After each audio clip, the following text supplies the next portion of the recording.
And Smbat just, had a momentarily had smile on his face, presenting his obvious triumph to the surrounding crowd.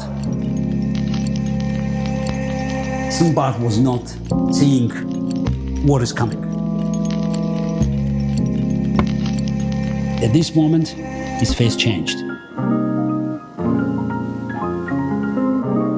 It was clear to him that disaster had struck. You are listening to Kasparovchess.com podcast, episode 11.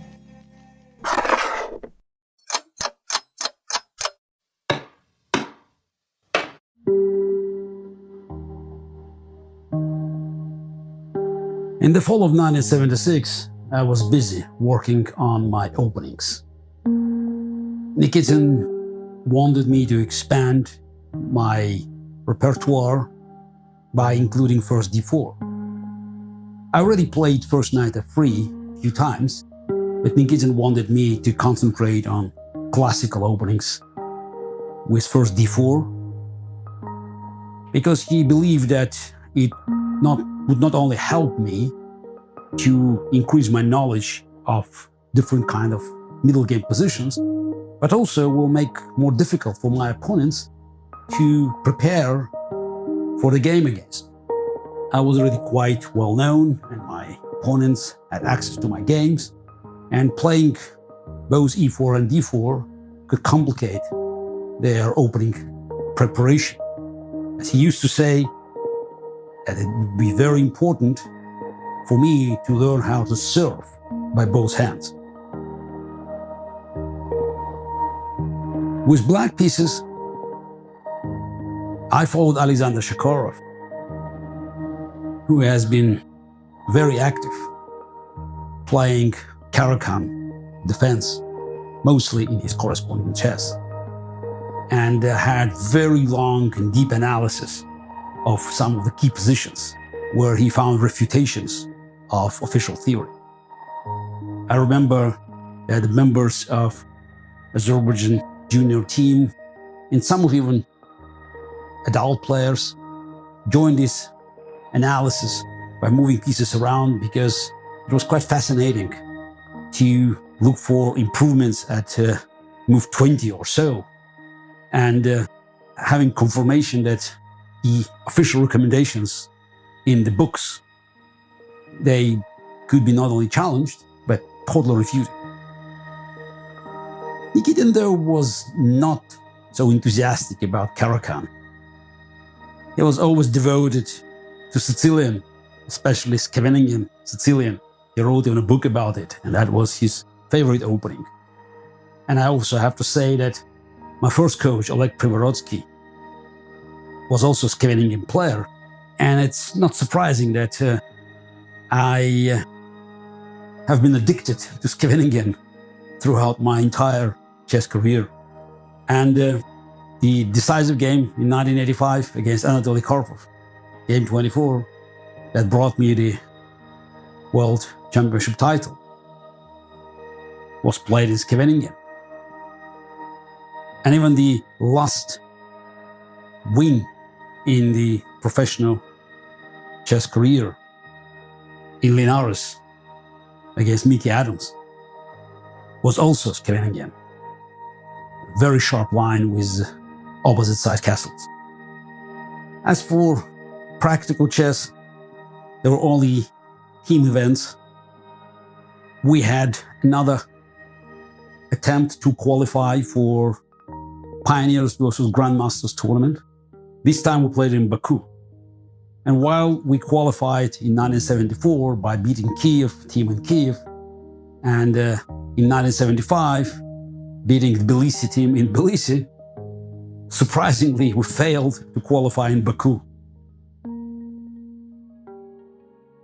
I did well, scoring 6.5 out of 7 at board 1, but somehow we ended up second, trailing half a point from a team that I guess probably was not as good as ours, but this time we were not lucky.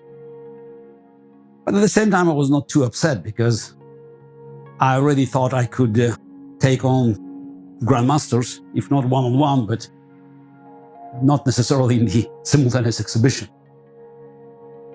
Oleg Romanishin, who was visiting this tournament, he played an exhibition match with, I don't remember, 15 or so players. And I was one of them, and I guess Romanishin was very upset seeing me because he remembered our work, few hours of work in Lviv previous summer when Viktor Kart brought him and Belyevsky and a few others to help me preparing for World Championship under 16 in France. And Romanishin knew exactly how strong I was, and he definitely was upset seeing me there, and not surprisingly so, I crushed him quite handily. And now I think it was not fair for me even to accept this invitation by local organizers. But I couldn't say no. It was played in Baku in the Pioneer Palace. So we couldn't qualify, but my mind was somewhere else because I had to defend my title, the Soviet Junior Under 18. Very few people believed that I would be able to repeat the success in Tbilisi. But before that, we had 2 more team events, one in Tbilisi, one in Yerevan. Both included our competitors from Armenia and Georgia. The event in Tbilisi was an official Trans-Caucasian Championship, while in Yerevan it was more a friendly event, double round. And in Yerevan, actually, I already tried my first D4 against Sturlan Yeolan. And I was quite pleased with the outcome. But the game I want to include in this episode took place in Tbilisi.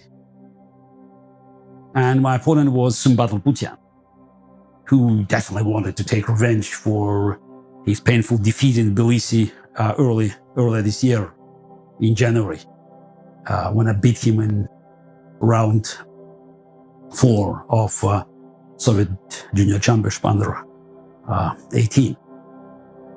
We played King's Indian, and Smbat had a relatively new idea against a very popular line in Zenit with knight c6 and a6.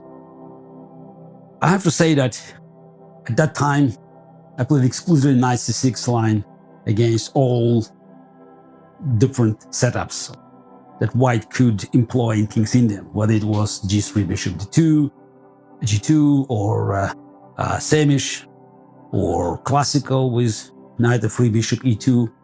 And Smbat's idea was to delay the development of knight on g1, waiting for me to play e5, d5, knight d4, and then attacking knight on d4 without wasting time. Because in many theoretical lines, white goes knight e2, g2, then knight c1, and then after e5, d5, knight d4, white knight has to attack the black centralized knight either from b3 or e2.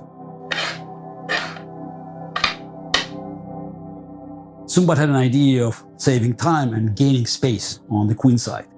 So he played rook b1 and b4, and I had to think about it because it was quite an unpleasant plan. I already knew about positional dangers that black could expect if they play without caution. I lost badly against Magyaramov a year before, playing b5 too early. And after cb5, d5, and white knight goes on d4, so it was really bad. But then I spent 25 minutes and I found a very interesting combination. So just it's a pawn sacrifice. And I nearly saw the whole line. So hard to believe now, but I remember that, I was quite intrigued and I just couldn't resist this temptation. So I played e5 and then just, sacrificed the pawn. And then at move 14, I saw c5, and I saw that c5 could lead to the end game, where just black probably could save the game. But I found something else. I found an idea that, if worked, could be a brilliant game because the combination was quite unexpected, and I could sense that Smbat was not seeing what is coming. So his move 15 bishop e2 proved that he was not aware of the real danger. He played fairly quickly and he was quite confident. He saw c5. He saw this idea, but he believed that it would be refuted most convincingly. So it's all happened very quickly, I remember. I played c5, he took there, I took on e4, spending just a minute or so. Yeah, and Smbat took and then played g3, also fairly quickly, and he was very confident. He could show this confidence. Though bishop f2 at move 18 was the last chance to save the game.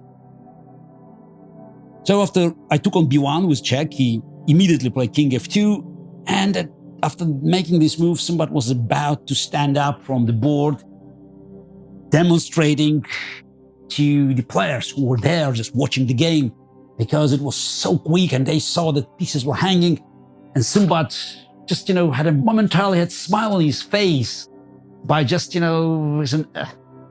presenting his obvious triumph to the surrounding crowd. But I didn't give him a chance to enjoy it for too long, so I immediately made my move rook b2, moved a square, moved the rook for one square, and it was crushing.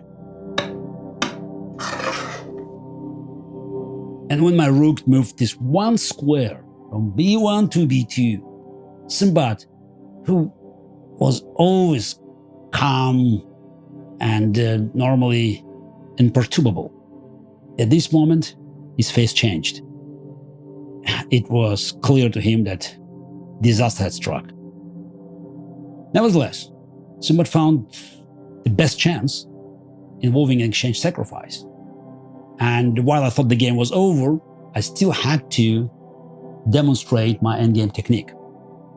So we made other few moves fairly quickly, and after 23 king d3, I recognized that I must take on c3, returning an exchange.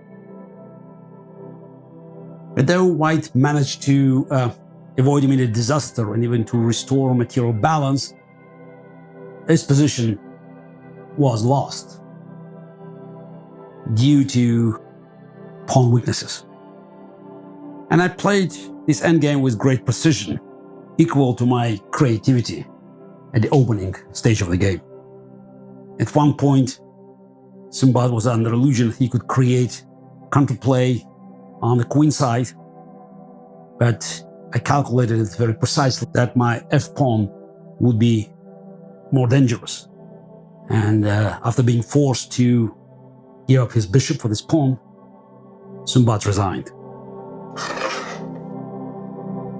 This game undoubtedly boosted my confidence before next junior championship in Riga in January 1977.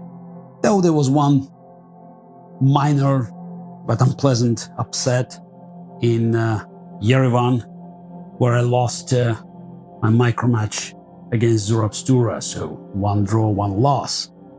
And Stura definitely took this victory as a good sign for upcoming championship in Riga, and many thought that he would be again competing for the title with me and other strong players like Artur Yusupov, Sasha Chernin, or two Latvian top players, Edvin Kengis and Zigurd Lanka.